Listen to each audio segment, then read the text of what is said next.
reunir a este público, ¿no? Además con la oferta cultural y la oferta de charlas y exposiciones que hay para Madrid ya es difícil, ¿no?, atraer gente a las charlas.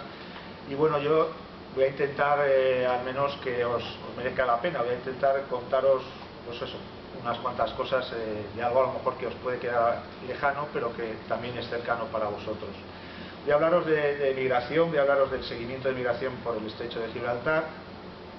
Y bueno, yo soy biólogo, soy una de las personas responsables del seguimiento de la migración en el estrecho, y os voy a contar un poquito bueno, pues cómo se plantea un programa de seguimiento en un sitio tan especial y con un grupo de especies tan variopinto, ¿no? También quería no solo hablar del estrecho, sino hablar de migración, para que entendáis qué es lo que hacemos allí. Y bueno, como estamos en petit comité, también pues si a lo largo de la charla hay alguno de vosotros que quiere plantear alguna sugerencia, alguna pregunta, algún comentario, pues estoy abierto, y así también lo hacemos más ya están levantando la mano aquí, en fin, para hacerlo más dinámico y que no suelte yo aquí la chapa, ¿no? Por ejemplo, de los que estáis aquí, ¿cuántos habéis estado en el estrecho de Gibraltar? Para hacerme yo una idea. Bueno, casi la mitad, más o menos, ¿no? Bueno, pues voy a intentar que después de esta charla intentéis todos ir al estrecho de Gibraltar, ¿de acuerdo? Bien, voy a hablar de migración y seguramente voy a hablar de dos cosas pues un poco particulares. La migración de las aves, en cuanto que es la mitad de las aves del planeta aproximadamente son migradoras, por lo tanto estamos hablando de un comportamiento que está muy extendido dentro del grupo de las aves.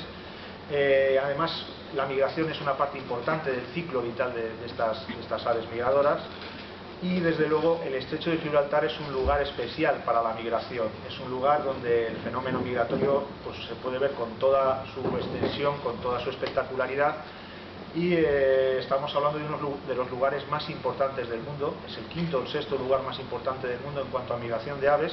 Es un lugar que lo tenemos aquí, o sea, no hace falta irse ni a otros continentes ni a otros países lejanos, porque tenemos casi a tiro de piedra, y ahora ya con los vuelos baratos y con el AVE, pues uno puede estar en 4 o 5 horas en Sevilla o en Cádiz y ver aquello, ¿no? Es un lugar por lo tanto especial, y ahora os lo voy a ir contando por qué.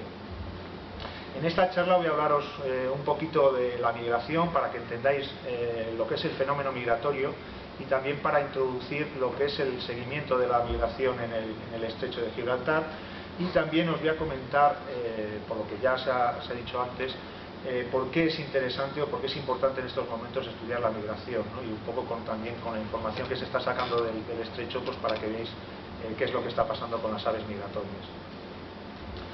Bueno, la migración es conocida desde antiguo. El ser humano ha tenido contacto con las aves migratorias desde los confines de los tiempos. Seguramente las aves migratorias eran una de las fuentes de alimentación de los primeros humanos, y seguramente el ser humano se ha fijado en las aves migratorias porque en esos primeros momentos, en los albores de la humanidad, el ser humano utilizaba las aves migratorias para comer, y de hecho hoy en día sigue habiendo poblaciones enteras que viven del consumo de aves migratorias, ¿no?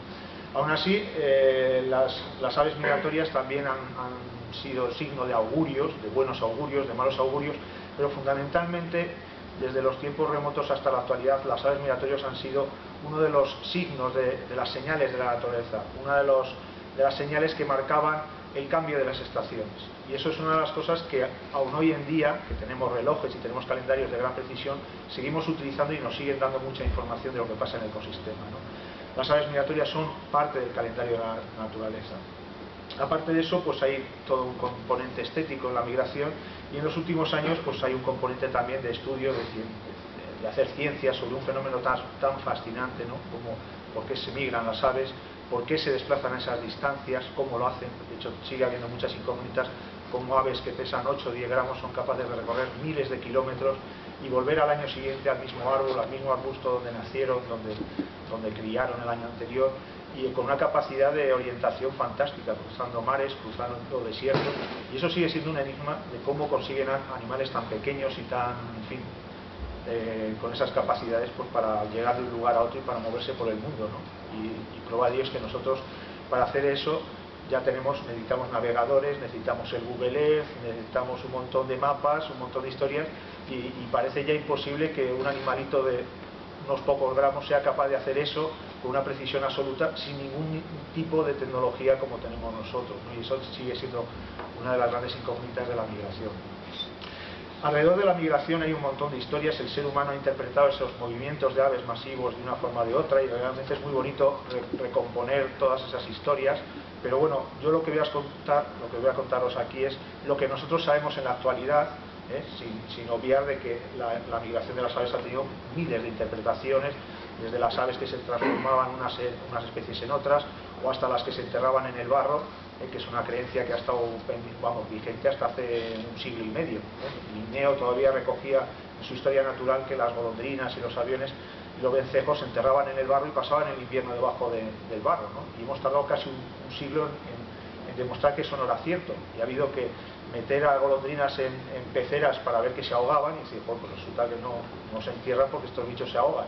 Ha habido gente que ha estado desenterrando en los fondos mimosos de los lagos a ver si encontraba esas golondrinas, y bueno, la verdad es que esas historias, pues muchas de ellas se han mantenido hasta la actualidad en toda su extensión.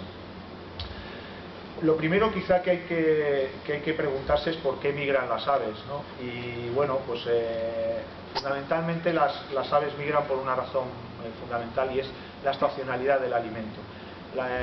El hecho de que la Tierra tenga el eje de rotación de la Tierra está ligeramente inclinado hace que existan estaciones, y eso es lo que hace que en algunas zonas de la Tierra pues haya unas estaciones, unos meses digamos son favorables, hay una primavera y un verano que las aves utilizan para reproducirse, y que se antepone con un invierno con unas condiciones desfavorables en las cuales es imposible sobrevivir, ¿no? Eso ocurre en las zonas templadas de la Tierra, en la zona tropical, en la zona intertropical.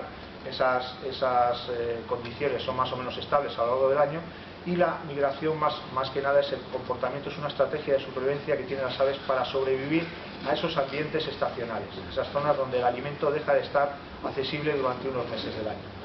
Y esas zonas del norte, de esas zonas templadas, pues el suelo se congela, las zonas húmedas se congelan, desaparecen los invertebrados y tienen que moverse pues todas estas aves, las que comen insectos, las que comen anfibios y reptiles, las que comen peces, las que comen en el suelo, las que comen en el agua, y además aquellas otras que se comen a esas aves que se mueven, ¿no? Y esto produce pues uno de los movimientos de seres vivos más importantes y más espectaculares que existen en la Tierra. Se calcula que varios billones, entre 5 y 10 billones de aves se mueven todos los años entre los territorios del norte y los territorios del sur, precisamente buscando buenas condiciones y buscando comida. Este es un mapa que ilustra lo que son las principales vías migratorias a nivel mundial. Como veis, son todo desplazamientos norte-sur, porque el gradiente de temperatura de la Tierra discurre así, de norte a sur, y la mayor parte de las rutas migratorias están localizadas en el hemisferio norte, porque las masas terrestres en la Tierra pues están sobre todo localizadas en el hemisferio norte, ¿no? Por eso hay una dominancia de rutas migratorias en nuestras latitudes, ¿no? En las latitudes norteñas. Nosotros estamos en uno de esos grandes sistemas migratorios, en una de esas grandes rutas de migración, que es la del sistema euroasiático africano o paleártico africano, que mueve cerca de 2 billones y medio de aves todos los años, cerca de 450 especies diferentes que se mueven anualmente, y lo hacen pues desde Europa, del este de Europa, desde Eurasia hacia África, ¿no? Esta es una ruta que tiene como característica que tiene dos grandes autopistas de migración, que veis ahí en azul y en rojo.